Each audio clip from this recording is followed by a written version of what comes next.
Welcome back to Sun, Sand, and Soul. Josh Tomey, David Haber with Jimmy Tate. Jimmy, welcome back. And building off our last questions about by EMR, and congratulations again on the development and all of its magnitude. You know, you talked about the St. Regis being, obviously clearly a cornerstone in that development. Talk about that relationship. It sounds like it was not a challenging sell to get them into the property. It sounds like it was something that they were deeply interested in, but maybe a little bit more about that relationship. So I think it was very important for us to get a brand of that magnitude because it has international, exposure and it has the best reputation. And so when you're delivering a quality product of that magnitude, you want a name of that level because you're asking, in my opinion, very expensive prices for the product that we're delivering.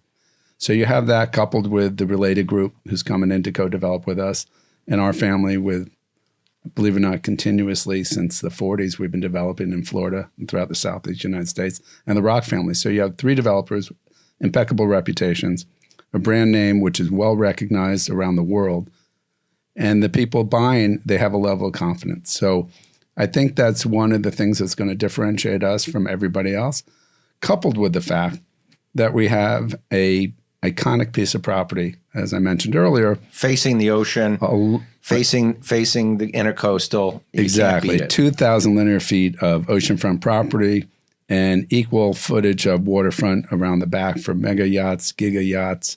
What's a giga yacht? Over 300. It's the real deal. It's the real deal. It's the real. It's like real stuff. It's like a Bezos yacht, right? Let me tell you something. It's like when you go to Monaco and you show up in a 200-foot yacht and you think you're great until you come around that first mountain. Then you realize you're just a dinghy. I went to the F1 out there for the first time a couple of years ago, and didn't invite me. I did not invite you, and as used to seeing the big yachts as I am here in South Florida. That was at that exceptional level. I mean, it really was. I mean, just one after the other after the other. You know what? It's good for people to see that. It's very humbling because I don't care who you are. There's always someone with more. There's somebody smarter, faster, stronger, richer. It's just life. So be content. Something to work for, kids. Yes. So, hopefully those people give back to the nth degree. Hopefully. Like Bill Gates and Melinda Gates with their foundation, where they gave most of their money away. And Warren Buffett, he said he's doing the same thing. And you know what? That's fantastic. I'm going to give a shout out to George Perez. He did the same, I think it's the Ehrenberg Fund or whatever. Yep. Yeah, I think he did the same thing. Yep. Shout out to George. Yep, absolutely. So, I mean, look, Jimmy, it couldn't have been too long a conversation with St. Regis and those folks, because obviously I think anybody would want access to that property and to develop something as special as you have with by EMR. But to get specifically into why St. Regis, because you could have floated that in front of anybody. I mean, I think anybody would have taken it. Four Seasons would have taken it. Ritz-Carlton would have taken it. Mandarin would have taken it. Was there a reason behind St. Regis that would be interesting to understand? Honestly, it's just their name, their reputation is impeccable. It's outstanding. And we needed someone of that ilk for our product. And we recognize if we're going to be tipping the scale at the prices per square foot that we felt we needed to be at, both for our partnership with the city and for the cost of development and all of the infrastructure and development for the give back to the city. We have over $50 million just on improvements to the property, to the park that have no benefit to our buildings. Right. So we needed to make sure that we had a name that had that reputation that would allow us to get the pricing that we needed for our product. And so we didn't want to leave anything for guesswork or any chance. Right. Now we've got the other side of the tracks, if you will, right? I mean, we're talking about this incredible 5-star property, $3,000 a foot, all of these benefits and improvements. And David, I know, you were just talking about, what about the other side of the equation? Yeah, workforce housing. How are we? Transportation, education. I mean, how does all that play in on a balance point? So let me ask you a question. You have all these people moving in, Citadel, all these companies coming here, wanting to be in Florida, lower taxes, good business environment. Tell me what you think the pitfalls or the hurdles that we have, not just in South Florida, but Florida in general, to having quality of life. What do you see as the pitfalls? Well, I don't know if they're pitfalls, but they're things that we need to recognize, right? As not obstacles, but something that we have to definitely put time and money and attention to. We have to improve. Right? So the problem we have is that a lot of the people are coming to Florida from states like New York, New Jersey, Chicago, California. I won't say California, but the other states I just mentioned, their school Yeah, system, let's not say California. right, their school systems are so much better than ours, a whole nother level. Our A schools would probably be their C schools. You know, even our healthcare. We have some great healthcare institutions here. We do have some great ones in Miami-Dade for sure. Yeah, we definitely do. But there's also other places in the state that don't have it. Exactly. And if you go to the Northeast, there's just one after the other. In the same city, they have multiple medical facilities that are world class. And so I think from a medical perspective, we need to continue to improve our medical system. And I know you sit on the board of Mount Sinai, which has Columbia University attached to it. I used to sit on the foundation board. And I know we have, Jackson actually is a world-class hospital in certain areas. And of course, you have the Baptist health system. But there are other places in Florida that don't have any of that stuff. Exactly. So I think if you look at, medical, you look at education, and you look at transportation, those three variables, if we don't pay attention to them, are going to be external factors that start looking like headwinds that are going to hurt us. And interesting, you mentioned Citadel before. There are many companies that flock to Florida, especially when you look at Silicon Valley. They're all coming here. Mayor Francis Suarez did such a great job of marketing Florida. I mean, he was like PR on steroids, right? The problem all these companies had that you're not reading about, but it's the reality. They come, the people can't afford to live here. They can't get into schools, and they're quietly leaving. And it's a real problem. It's something we need to pay attention to. Citadel actually had to hire an education consultant to help their higher executives get their kids into the better schools. They're like thinking outside the box to figure out ways to help their employees live and assimilate into the South Florida market. Let's talk a bit about one of my, pet projects, and that's transportation. Let me hear your ideas about what we do to deal with the congestion. My wife, Lisa, wonderful lady, she'll go visit her kids in the Grove. We live in Miami Beach. It's a half hour, 40 minutes. If she goes to Coral Gables or goes down to South Miami or Kendall, you're talking 45 minutes to an hour each way. Of course, if we come home at 10 or 11 o'clock at night, it's 25 minutes. What do we do? Not everybody is going to be able to be in a car on the road. What do we do to fix this problem, in your opinion? So, listen, I think a couple things have to happen. One is we need to realize that we are all creatures of habit. So in South Florida, people are just used to having a car and driving and getting in a car and going to the grocery store. If you live in an urban area, even not urban, let's say you live on Miami Beach, but you live close to a Publix, people need to start riding their bikes. They need to take a scooter. They need to do things instead of bringing the car on the road because there's just simply not enough room for all the cars. However, I will tell you, I was introduced to a company through the governor's office that wanted to get a Veriport on a property at the BHMR. What's a Veriport? You're going to start seeing these pop up all around the state and around the country. So basically, if you can close your eyes and visualize the Jetsons, a car. Flintstones, the ones that lift up in the air. No, Jetsons. But Jetsons. Yes, The Jetsons are the future. The Flintstones are the dinosaurs. I'm sorry, the Flintstones had the Gazoo, and the Gazoo lifted up the car in one of the episodes, and they lifted up over traffic. You're not old enough to know. I'm older than both of you.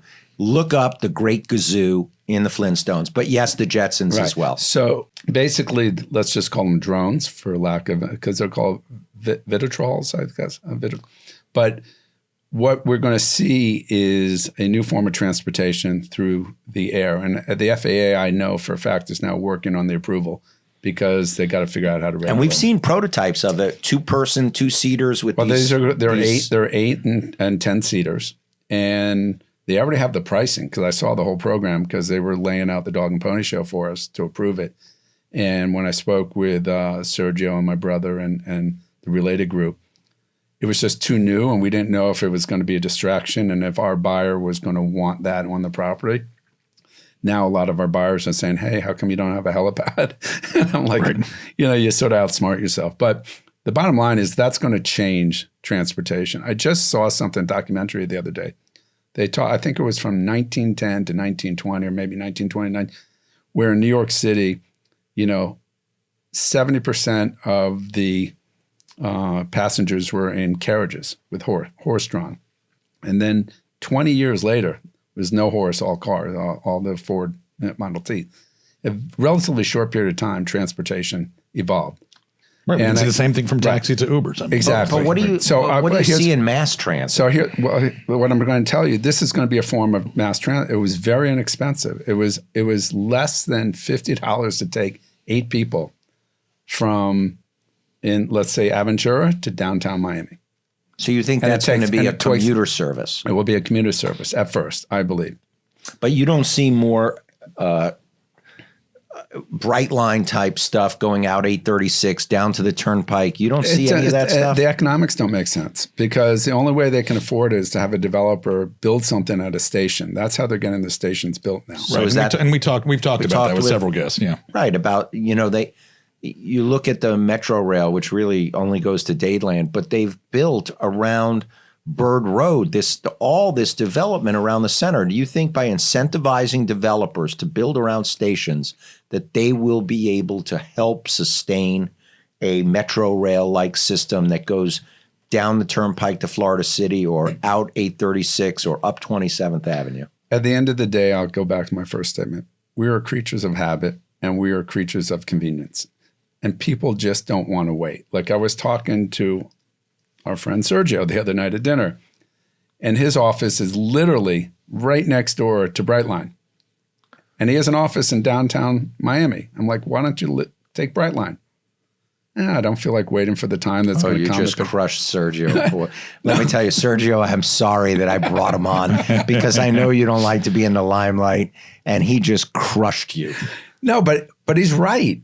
I mean, well, people don't want to get out of the car because truthfully, there's rain in the summer. It's humid. They don't want to wait. But I will say this, the workers, not the Sergio Rocks, but the workers who have to get to work 45 minutes away, they need mass transit. They do, and it works, but they still need to drive to the station. Right. So you still have the car. Unless they live next to the station like they do at Bird Road with the component of affordable or workforce housing. I think it can be done. But I think what Jimmy's also saying, I mean, and if I'm reading you right, Jimmy, and I happen to agree, there's a certain degree. Oh, sure. Take his side. Well, there's a certain degree to which we have to admit that ship has sailed a little bit in saying we're so far down the road, both from a socialization standpoint and an infrastructure standpoint, that by the time we'd be able to develop what you're talking about. Well, you're talking about 20 years from now. That the populations will have shifted again, and we're going to be. It's a little like it's like the 395 bridge or the airport, and to say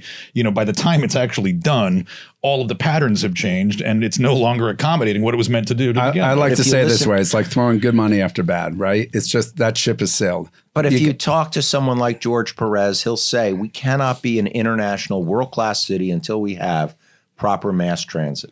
That's true, but then the definition of proper mass transit will change or has to meet the needs of the community. We are flying trains. No, but we are a South Florida community, right? So we have to deal with weather. New York, it's all below ground. Right. It's just that's the city. It's all below ground. We have one below ground thing. We have a $3 billion tunnel that goes 3 miles to the port. Right. It's a 3-mile tunnel that costs to a cruise terminal. $2 or $3 billion. By the way, that was a P3 public-private partnership as well. But I have to again. I'm going to agree with Jimmy. You are going to agree with Jimmy. Agree with Jimmy. Do you notice when he gets mad, his shirt lights up? It does. It inflames. In fact, earlier when we were on break, he asked me, "Does it turn off?" It's a biosynthetic shirt. We've got a situation here where it's not just the time. It's not just the population. It's not just the social buy-in. It's also there's the practical issues. And I think I would refer more to our interview with Mayor Weinberg in Aventura, who's running the Tesla program up there now, that there is this micronized orientation to mass transportation, which is to say there's a huge amount of, there's the economic modeling says you may be better off moving 4 to 10 people at a time than you are trying to move, vehicles that can accommodate 20 to 40 because number one, they're not always full. And they're not going to the same place. And what's also happened post-pandemic is our work schedules have shifted. It's no longer the same 7 to 3, 3 to 11, 9 to 5. We're now seeing people move around the clock in ways that we never used to see. And so having that kind of flexibility for more that micronized mass transportation, there's some efficacy there. I want you to know. And that's why I do think that VTRL system or Vertitrol, whatever they call it, the flying drones, I believe it's going to work because it's customized to your own needs. And of course, that's not to say anything about some of the struggles the FAA has had, at least in the public spectrum right now, to say, we still have some air traffic control issues that we're going to have to address as well. Let me say this. When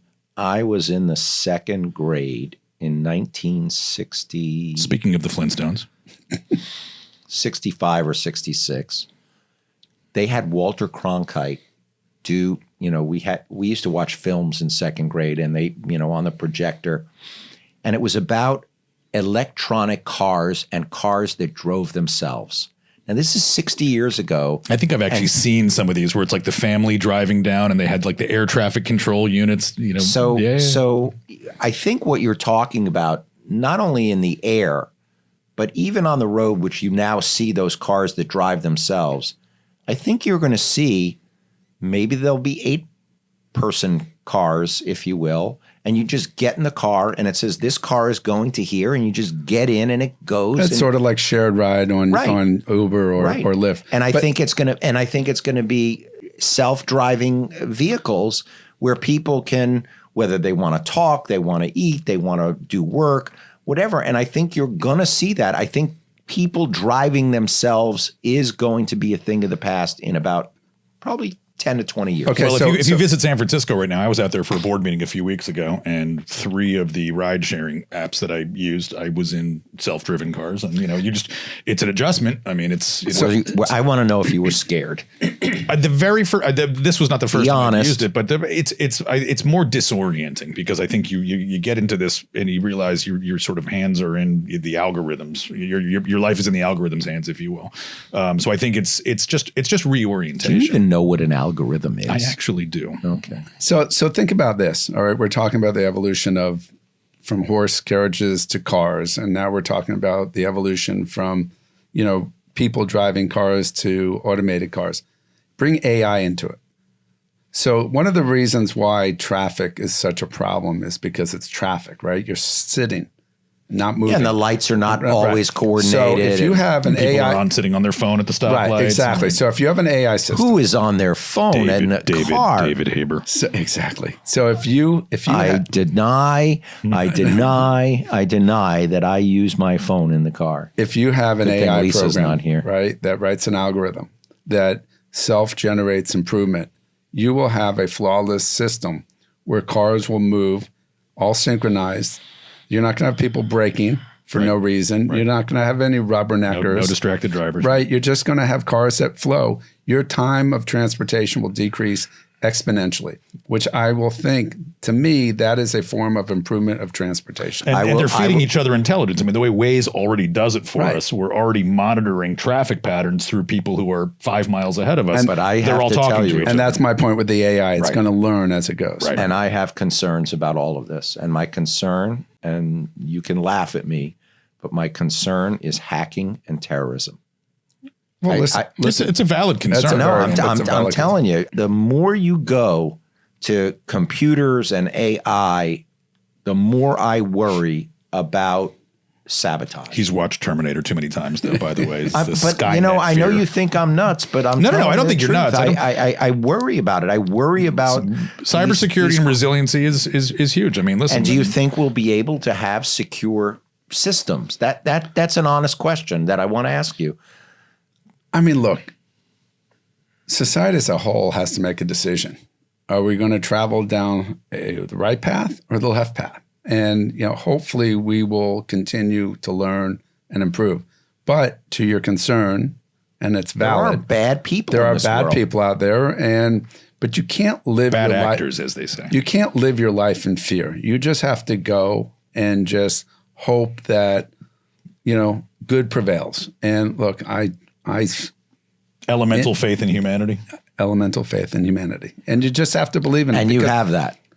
I do, because I believe at the end of the day, if you're so worried about waking up and going out, then you're going to put too many barriers in front of you to live. And once you stop living, And it's you a give problem. them power. Right. So look, it's It's a fact of life. I hate to bring up the Jewish race, but if they lived in fear of Nazism 24 hours a day, we wouldn't exist. you wouldn't exist. So you can never forget. You have But you to have learn, to move forward. But you have to move forward. And it's the same thing with all the cybersecurity stuff we see going on. You just have to realize that there's bad actors, but you got to just move forward and not let it be a deterrent to your everyday routines. Good point. Right. So using that as a jumping off point into our last round of questions here with you, Jimmy, and I appreciate all the time. Bet nobody thought we were going to get into any of this. We didn't realize we were going to be talking about cybersecurity on a real estate. That's why we have such a broad audience. It's great. Well, listen, he picked Italian food over Japanese food, but it was a close call. It was a close call. It was close. That's so mood driven. That's subjective. Right. That's like you picking a shirt in the morning. I mean, it depends on the but weather. you know it's going to and be wild. You know something good is coming out of that closet. So Coming out of the closet. so off I'm not track. even going. This is what I'm not happens. going there. You should have seen our early episodes. It was like David, you came out a long time ago. Lisa, he loves me anyway. This is why when with our PR people, we always have to like delete some of the comments in the threads on Instagram. I think David would tear a little if he saw them. Jimmy, I'm glad I'm not the editor of this show. we're all glad you're not the editor of this show. Jimmy, when we look at South Florida now, and with all that we've just digested and talked about, where do you see us going? And again, it's not so much a crystal ball conversation as it is saying, knowing what you know about the different submarkets, knowing what we know about condo right now, knowing what we know about commercial and multifamily. What's the next leader? I mean, the luxury space in condos seems sort of permanently resilient here. I mean, it's weathered every version of every storm, literally and metaphorically, we can throw at it, and clearly money's always going to win.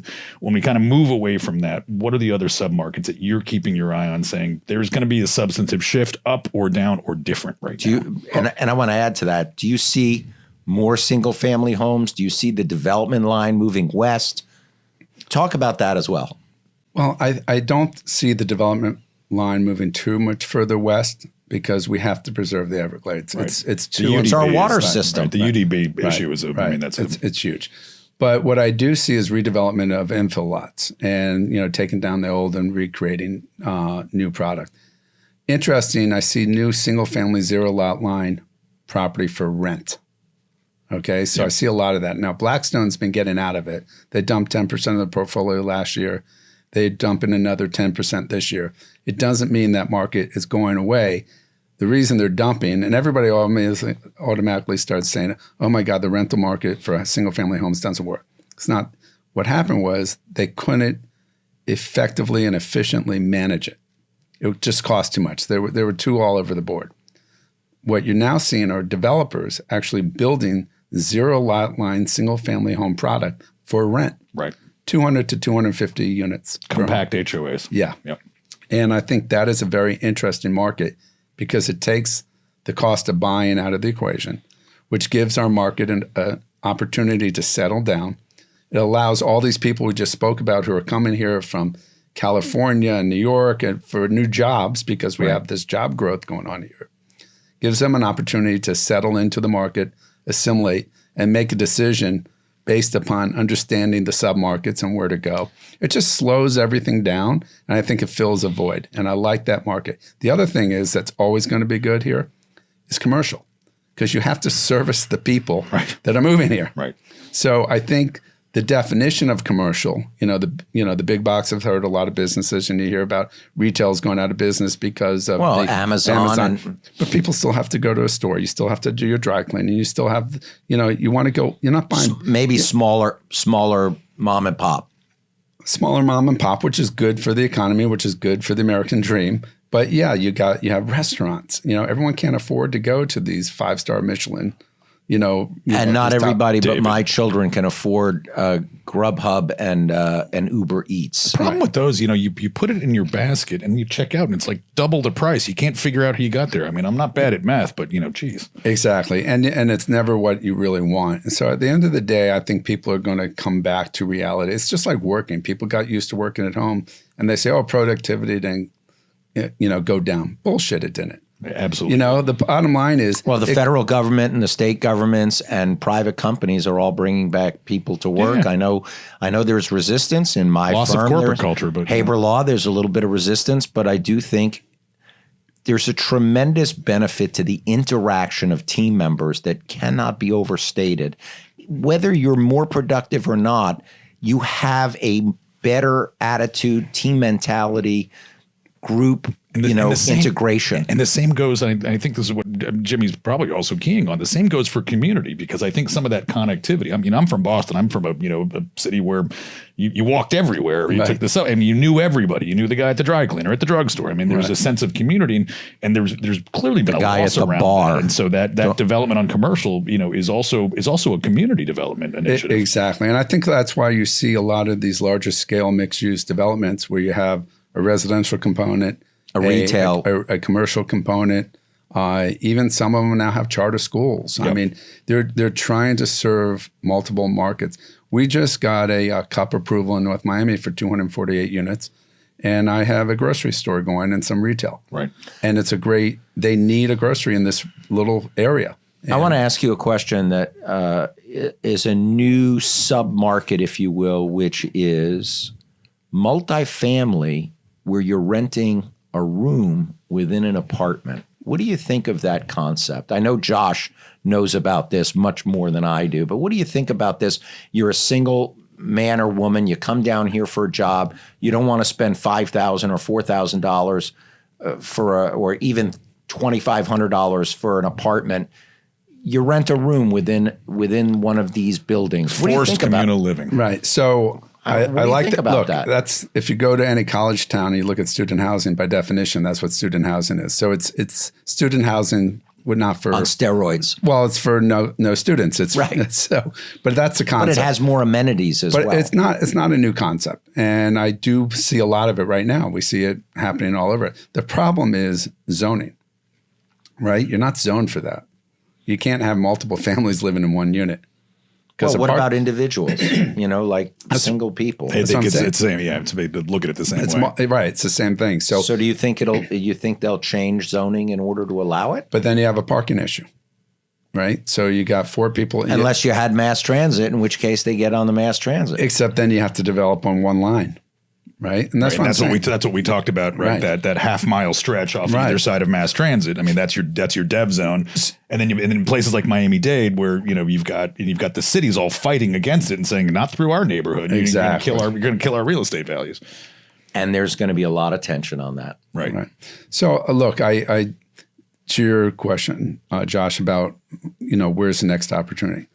I think prudent business decisions will always prevail. So as long as you have certain underwriting requirements, whether it's commercial, multifamily, warehouse, refrigerated warehouse, which there's a huge demand for, all these are great markets.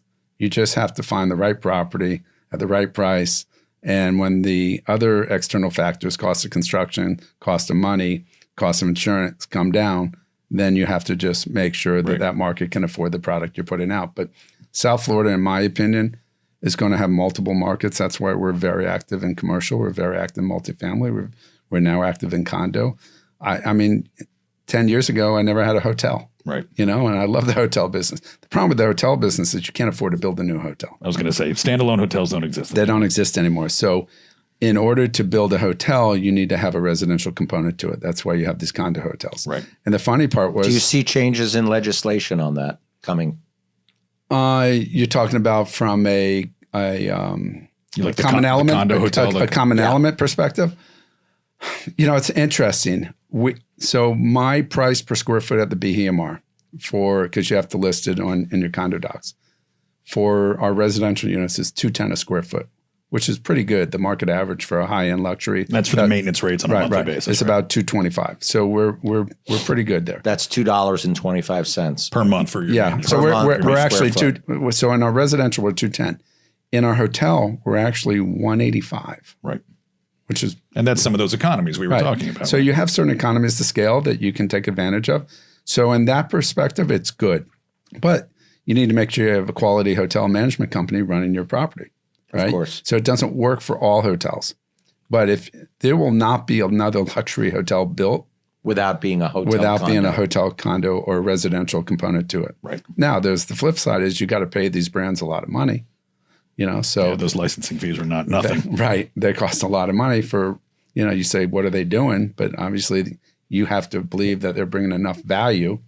And their management fees are high too. I mean, when you look at their price for managing a condo is not what a first service residential is going to charge you for managing a condo. Exactly right. So there's pros and cons. Look, it's like any new market. This is a new market that's evolving and time will tell. And you think there's going to be a lot of Ritz-Carlton, St. Regis, you're going to have the high end.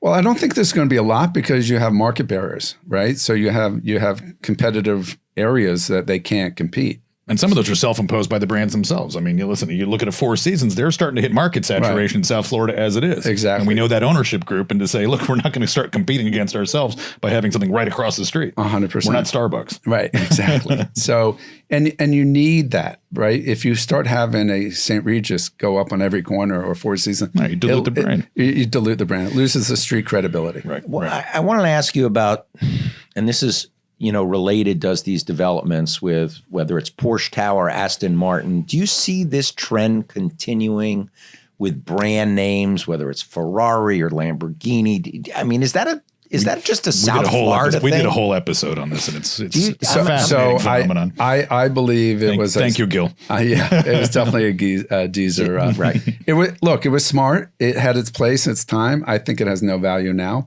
They're still popping up, but what value does it bring? What is it called? The Desert Vader? The Desert Vader. Right. But you think there's going to be they're running out of luxury cars. No, but what I'm saying is, so do a Rolex. I mean, the idea is to say that my brand stands for something, right? Because a brand, what is it? It's a name, a brand, an image, a likeness. Right. That's what you're trying to represent. So, but the real connectivity often comes into question to saying, does it really have anything to do with that brand, or is it just a label? And that's what I'm saying. So you're paying these brands for their name that have no connectivity, as you stated, to actual real estate development and real estate management. But what if it gets you better pricing on it cars? Doesn't. That's well, but what if again, Deezer did? I would say he has stuck to a model that has a little bit more of an effect, because if you go to Porsche Design Tower, right, there actually is connectivity to Porsche. I mean, it may not be absolute in everything that you see and do, but there's a fair degree of connectivity. I don't know. I thought if you could get let's say you can get a model that you couldn't otherwise get on the market, whether it's a Rolex or a Porsche, or you get tickets to Formula One. If it justifies $4,000 a foot, I mean, that's in the eye of the beholder. I mean, that's just a cross-marketing opportunity. Yeah, that's what I'm talking about. That's more for the brand. Porsche is still making money either way. That's 4% on the 4% on the licensing, and then and then they're still getting the kick on that. I'll settle at 4%. Yeah. I was being kind. Well, I think what's interesting, and we did talk about this on the branded condo episode, was whether there is a middle market segment. I have theorized the idea of a Publix place. That there is going to be an anchor, a super Publix sitting on at the retail level, and then it's going to be more middle market. Really into Publix. Well, listen, I mean, or a Whole Foods place. I mean, well, think about the enormous amount of brand equity you have in big box retailers like Publix, like Target, who are still trying to figure out their place in the market in this post-pandemic, I don't want to leave the house orientation, and to say, well, you know what? Maybe you don't have to leave the house. Maybe you just go downstairs. So that does have real value, but not for the condo, for rental. I was going to say, but that's a multifamily. Right. So it's a definite. But you're doing that. I'm doing that right now. Right. You're doing that in North Miami, where they need a grocery store. Casey Cummings from Ram did one on 17th Street with Whole Foods. It's beautiful. I mean, it's not a new concept. Right. It's just I believe anything you can do to create value, for your end user, you need to do, because it's too expensive for construction right now. So you got to give additional value so people want to justify the rents they're going to pay. Do you think construction costs at any point in time are going to come down in South Florida? Well, listen, I would say 70 to 75% of every job I'm aware of, and that's a lot, was tabled last year.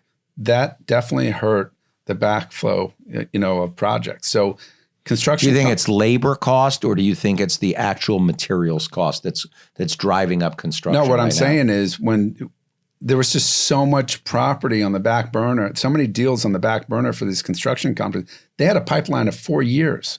So there was no reason for them to lower their prices. Because of COVID. No. Well, because if something fell through, they had 30 more jobs behind Exactly. it. So my point is there was no reason for anyone to bring a cost down. Their margins were higher. Now what you're seeing is that pipeline is dried up and dried up fast. So we're seeing construction costs come down. Look, it's supply and demand. I hate to say it, but even what Putin just offered with aluminum, people don't realize how important aluminum is. Every electrical contractor, all Some these big people jobs, say that's why we need Greenland. no, but what I'm saying is, if we We're not going there. if we do these mineral deals, right, with whether it's Ukraine or Russia does it with us, being smart with how we start to have products come to our company. Everyone's looking, 25%, the tariff, everything is like equilibrium. It's going to find its own place. But as people want to trade with us, new trading partners, not the trading partners that used to take advantage of it. There's plenty of minerals and resources around the world of people we've never done business with. I'm hopeful, because I'm optimistic. I'm hopeful that this president is smart enough to recognize, and I believe he will, and that influx of that product from these new markets, i.e. Russia, is going to bring prices down. And I believe that that's going to have a direct effect on our construction. Right. Concrete's coming down a little bit. Labor. Concrete was so expensive in listen, the you last get 5 years. commoditized. You could trade concrete. Steel should be coming You down. couldn't even get concrete during COVID. It's made here. Right. but they couldn't get it. We were buying allocations of it in advance just to be able to lock pricing. I mean, it really was. Exactly. It was like dealing with the commodities market on a daily It basis. was. Everything, steel, copper. I mean, they took copper out of everything. That's why everything's aluminum now. Right. Copper became too expensive. They all became commodities. Right. I know someone that created a company that had a technology that would take the copper out of the wiring, like out of the Pull it out of vinyl. coax, yeah, right? Yeah. So these metals are commodities. And so that's why we need to find new technologies and new resources to bring the stuff in at lower prices. It's no different than the apparel industry. When tariffs work against China, you go to Bangladesh, you go to Cambodia, you go to Vietnam. When it changes there, you go to Madagascar. When they used to have a 807 tax treaty, you'd buy your piece goods here and make them in Dominican Republic, right? So it just depends. It's evolution of everything has a way of finding its own level. It just does. That's the beauty of capitalism. I wanted to ask you one other question, and this is because I know that you're a Gator. You went to the University of Florida. How about that win last night against Alabama? There you go. I just want to know, did you watch? No. You're a loser. No, but I did. I did look at the box score this morning, and I saw that the center got. Jimmy, 20. to be clear, nights before the podcast, that's shirt selection night. So that's Takes all he does a night. little mini draft. I forgot. All right, so I want to does ask. head to head with all the different went to the shirt school pant of- combos. But unfortunately, he doesn't ask Lisa because she would have said, nah. That's true. He anesthetizes her before he goes out of the house. So you and my other good friend Scott Robbins went School of Building Construction together. You have a GC's license, I believe. I want to ask you a I question. did not go. I went to school with Scott. He went to the Building School of Construction at UF. I went to UF. I'm an economics major. Oh, you did economics. Okay. But I want to ask you, because you've been in construction for a long time, I want to ask you, because as a lawyer in construction, I went to a symposium, if you will, a forum, and they talked about AI and using machines to do construction going forward, and that they predicted losing 10 million jobs worldwide in construction by using lasers to do, the floors and leveling of the floors, doing brickwork, doing block work, pouring concrete. Do you see that coming in the next 10, 15 years? No, what I see coming in the next 15 years is efficiency. You have BOM systems, you have Bluebeam, you have these new software programs that allow you to create plans that are almost perfect. Yep. Right. And then do quantity assessments in 60 seconds. Exactly right. Actually, tell you how much drywall I need on 50 stories 100%. in 30 seconds. So you may not need an estimator, but you're going to need someone else to apply the software. So the net sum game is probably going to be 0 or plus. So you think even if they use machines for construction, someone has to run the machines? Yeah, nothing's going to be automated. All right. But 100%. You may be able to build faster. Right. But I think they're going to use automated machines for the construction, for the lifting of the drywall, for the brickwork. Mechanical machines? Mechanical machines. So then you believe in robots, right? So yes, I do. Okay, so and they're coming. So if you, by the way, we are going to absolutely use that as one of the social media. Robots are coming. So if they're true. They already have them. They clean your pool and they folks, you heard it here on Sunset and Sold First. The robots are coming. Listen, they're going to have robotic armies. They do right now. Star Wars are coming. They do right now. So there's a very interesting book. And you see how we went from real estate to robots? No, but there's a book called The Next 100 Years, and I think Tom Friedman, but not the Tom Friedman. Not the political Tom. Right. And it's amazing. And I wonder if they adjust. I should read it again. But I read it 5 years after, or 6 years after it was originally written. How spot on he was with everything. But one of the predictions talks about the Middle East, talks about the future of wars, talks about how the next world war is going to be fought by robots, talks about who's going to win and why, because good's going to prevail over evil, according to you. No. But it talks about it basically says the West wins because of their advancements in technology and space. Interesting. Because of advancements we've already made in space that we're not aware of. So it was very interesting. But everything that the guy wrote for the first 20, he broke down 100 years in 20-year segments. Isaac Asimov wrote I, Robot, that kind of stuff. 80 years ago, he wrote about robots running things. And So listen, it's a manifestation, right? You think about it, it's going to happen. You put it out there. Attraction starts to build. Yeah. Well, exactly. Star Wars, Reagan, you heard it the other night from President Trump that he's going to build this laser system to protect the United States from missiles and the like. That's something that 45 years ago, Ronald Reagan talked about. It bankrupted Russia, believe it or not. And when the generals told him, we can't really do it, he said, who cares? Just say we're going to do it. And of course, now it's going to happen. Right. Listen, that's technology. David uses ChatGPT to actually pick his outfits out now. So it's. You know what? You can laugh about my outfits, but I probably get more hits on this show because of the outfit than anything else. This is called color commentating. This is mostly envy speaking. It's definitely color commentating. It's color commentating at its best. Jimmy, we're going to wrap up with you. I love to end with the following question. And looking at the South Florida real estate landscape, if you could change one thing, what would it be? Ooh, tough question. If I could change one thing. If you could wave a magic wand and manifest a change in conditions or orientation. Other than my shirt. Other than David's clothing choices. In South Florida? Yep. Yes. If we could be 10 feet higher. Good that's one. A great one. We haven't gotten that one before. That is a good one. I like that one. How much? So you got to buy a snorkel. How much time do you spend thinking about the changing conditions that way? I mean, putting aside the 3 feet that you had to put on the IMR property. I don't. I really don't, because I believe, again, that our society, our culture, and just economy as a whole will always figure out a solution to a problem. And I'm starting to see a lot of really interesting technologies that are coming out that are being tried, right? It's all about finding a problem or recognizing a problem and finding a solution. So now what they're doing is, I saw these concrete reefs that are being made, and they're being put into the water, almost like breakers. Yep. And the beauty of them is they're artificial reefs. So they go into solid concrete, they're honeycomb. And they get fish around them, and they get fish around them real quick. As a fisherman, I'm excited about it. But what it does is it's going to break the wave, the surge. And I believe there's going to be new technologies and new ideas because people are creative. And again, I'm going back to the human race. I believe in us, and I believe we are going to find a solution. I don't know what it is, but I believe we're going to find it. So I don't really worry about it.